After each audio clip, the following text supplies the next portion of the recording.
शब्द का प्रयोग दूसरे चौपाई में हुआ है तो उसका अलग अर्थ होगा, लेकिन यहाँ पे प्रयोग होगा तो उसका अर्थ अलग होगा। फिर से कहूंगा, परिस्थिति के अनुसार शब्दानाम अनेकों अर्थ, ये व्याकरण का प्रयोग है। शब्दानाम अनेकों अर्थ मतलब एक ही शब्द के अनेक अर्थ होते हैं। परिस्थिति जन्य अर्थ ग्रहण किया जाता है, परिस्थिति के अनुसार ही उसे हमें स्वीकार करना चाहिए, अनुचित नहीं।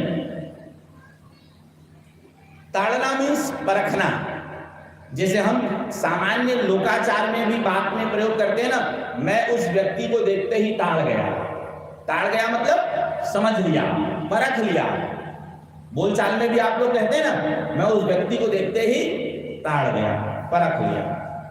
तो ऐसे ही जो है यहाँ पे पहले भगवान दैत्यों को समझाए हैं कि किसी भी पुरुष को, अपने कल्याण चाहने वाले पुरुष को किसी अपरिचित स्त्री पर विश्वास नहीं करना चाहिए। लेकिन दैत्यगण भगवान की माया से मोहित हो चुके थे। उन्होंने कहा कि ठीक है, हमें आपकी सारी बातें स्वीकार है, आप जो कहेंगे हम जो है मानने को तैयार है। बस क्या था, फिर भगवान उनको वहां से मोहित करके ले आए जहां से वो भागे थे, और वहां ले आकर के जो है उस समुद्र की मतलब अमृत कलश अपने हाथों में ले लिए, और उसके बाद फिर सबको बोल दिए कि लाइन से बैठ जाओ।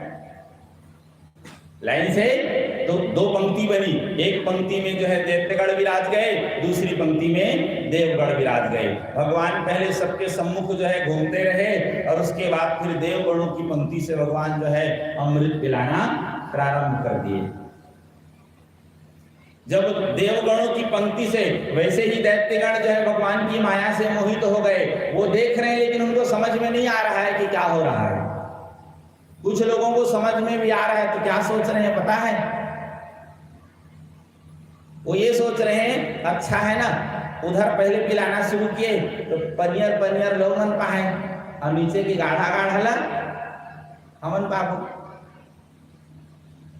और वो शांत बैठे रहे, बोले जाए ठीक है पिलाने दो, कोई दिक्कत नहीं, क्योंकि भगवान बोल दिए थे यदि मुझे काम सौंप रहे हो तो कोई बीच में टोकेगा नहीं। एक राहु नामक दैत्य, उसे कुछ संशय हुआ, बात कुछ तो गड़बड़ है, वो रूप बदला कालनेमी जैसे, और जा करके सूर्य और चंद्रमा के बीच जो है बैठ गया।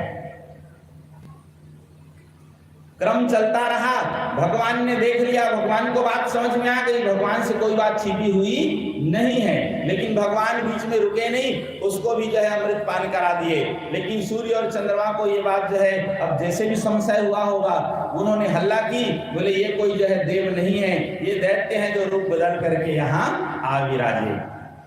भगवान ने कुछ नहीं कहा, ये सूर्य और चंद्रमा ने हल्ला कर दी। आखिरकार जो है क्या था, बात फिर प्रकट हो गई, बात सबके समक्ष आ गई, ये कोई देव नहीं है।